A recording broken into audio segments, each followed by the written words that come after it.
Well, what's up, good people? What's up? What's up? What's up? How's everybody doing? I hope everybody's having a great day. I am back home, and damn, as soon as I walked in, Mike's like, Dad, the drain for the air conditioner in the basement is overflowing. And I got a leak in my shower, so it's like the work never ends. At least I got the basement part. Still trying to figure out what's going on with the drain. With the shower. That's going to be tomorrow's project. Hope everybody's having a great weekend. It was actually really good getting working on the red brick house and now being back home. So there's that. Um, Interesting thing. We're in the dead time right now. There's not a whole lot going on. In fact, in the NFL, it's really, really quiet. The only thing we got going on is the Eagles, basically defecating all over the place about how great they are and everything else. I'm going to tell you what, Eagles, if you guys don't go, lights just came on, 16 and 0, I'm sorry, 17 and 0, I'm going to laugh at you. In fact, you guys should be going 25 and 0. That's how good you guys are talking about how you are. You got the running backs that are getting the shaft, and the worst position on the field right now is being running backs. We've got the usual Dak hate, and the Cowboys suck and are underachievers. But other than that, there ain't much else going on. Oh, there's the Tariq Hill investigation. But it's kind of funny.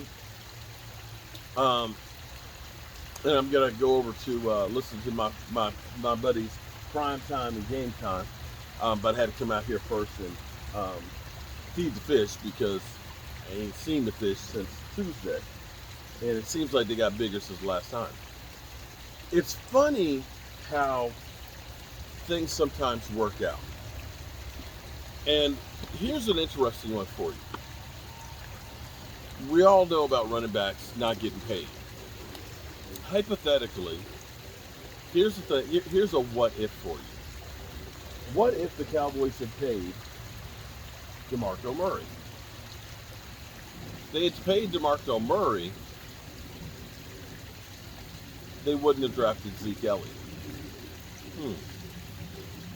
Hmm. Hmm. And if they hadn't paid, if they had paid DeMarco Murray, here's the other part of this what if. We wouldn't have drafted Zeke because we would have had that guy, right? Because he would have been under contract for the next couple of years. Also, we wouldn't have gotten the compensatory pick that we used to get Dak Prescott. Huh. Kind of crazy, isn't it? So where would this team be had they not let DeMarco Murray go?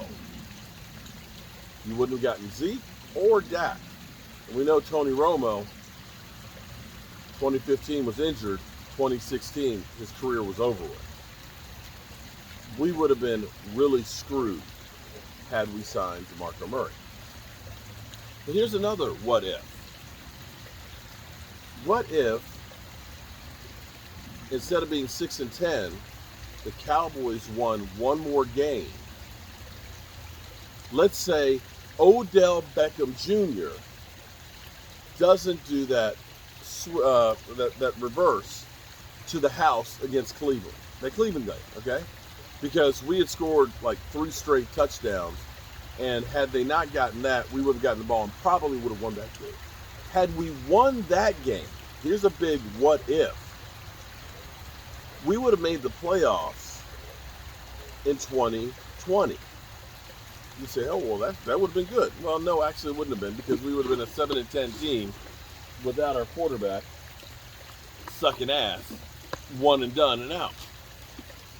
If we hadn't lost that game, we had won that game, here's what you really wouldn't be, what really would have happened. We would not have been the number 11 pick or 10 pick in the draft, and we wouldn't have been in a position to trade back with the Eagles to get Micah Parsons.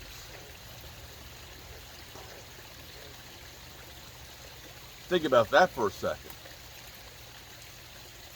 Could you imagine this team without Micah Parsons on that defense? So sometimes things happen in life for a reason. Sometimes, and this is where you're going to say I'm crazy, but sometimes bad things happen to you, but they lead to something good. Right here.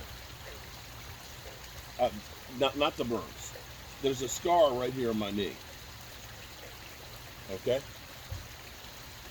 In 1995, I got a strep A infection, flesh-eating bacteria in my knee. I ended up spending 2 weeks in the hospital, having 3 knee operations, and spending 6 months learning how to walk. I lost a job that I loved, and that was the beginning of the end of my marriage.